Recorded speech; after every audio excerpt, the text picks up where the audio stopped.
Well, yeah, we can lower it in the water. Hello.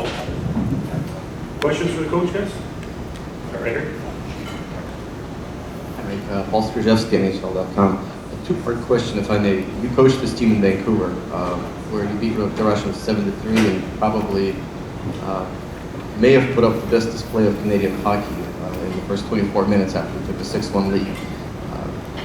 Please rank those 24 minutes on your list as far as what the team has done on your watch, and do you think it's critical to apply that same sort of pressure from the early start tomorrow?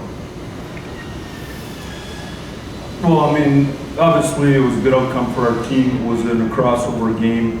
If you don't win, you go home. I mean, it's a big deal, especially when you're the host country in the Olympics, to say the least. I thought our team was well prepared. I thought we were nervous on the bench. We came up, things bounced well for us, and we got ahead and kept rolling. I don't think you can expect that to happen. I think you want to prepare the best you can, get better. We try to get better today. I think we're getting better every day. Our guys are dialed in, listening, trying to get better, and prepare our game plan for Russia. We've had lots of time to see them. Bill Peters and Misha done a real nice job on all our pre-scouts. We have a good understanding what the opposition is trying to do, and we want to continue to build our game and know what they want to do so we can shut them down at the same time get better ourselves. Mike, I'm thinking back to what you said the other day about trading chances versus controlling the outcome. And I just wonder how much, when you're building your team, coaching your team, single elimination comes into play. And just being predictable, being disciplined for this type of situation where you can't make a critical mistake and lose one game. Well, this is what I would tell you is, I don't like to feed my family on hope. I like to feed my family on no. I don't like surprises. Not on Christmas, not on my birthday. So I don't want it anymore. I want it under control. Okay, you have Mike back there. Mike, just wondering, do you know why winning follows Corey Perry around so much, and is it important to you to have guys in this program that have won at every level the way he has? Well, I think it's important to have winners, period. And what you look at our group is we have a lot of determined people that have been in a lot of good situations and learn how to win and expect to win. And I think in the big moments in your life, the best of the best deliver, and they think they're going to deliver. They don't know why, but in their heart and in their mind, they just know they're going to deliver. There isn't a guy in our room that doesn't think that. In the back, and then we'll come to the front. Mike, how do you evaluate the rivalry between Russia and Canada compared with the past, with the old USSR? At the time, it was different systems. People didn't know each other. There was a part of unknown when teams travel in the other country. Now it's totally different. Does that impact the nature of the relationship, and if so, in what sense? Yes, but I mean, in '72, I was living in Leaf Rapids, Manitoba, and I think it was 9 or something like that, if I'm not mistaken. Yeah, 9. So I mean, I don't have the kind of history to talk about. I just know that it was a big deal for Canada. My teachers were pumped up. We were all pumped up when we won.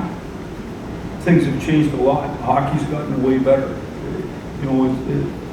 The game today is night and day different, and you can go back and you can talk about how great those players were in their generation. It's a different time. It's faster, it's better, it's more organized, it's harder. So to me, to compare them is different. In saying that, when Russia plays Canada, I think it's a big deal, and you want to have success. They want to have success, and we want to have success. Only one of us gets to leave tomorrow happy. And Mike, you talked about the pre-scouts that your assistants have done. Russia's power play 0 for 8 in this tournament. The last couple best-on-best tournaments hasn't scored a lot either. With all the talent that they have, what do you think other teams are doing? What are you guys focusing on to shut that group down? Well, I think just power plays in general. I don't know how great they've been in the tournament.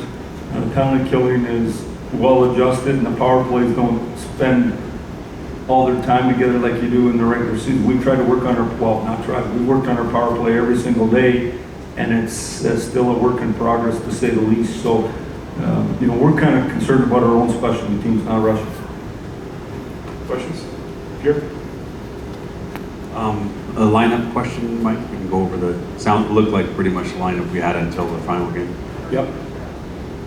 Same one. EJ?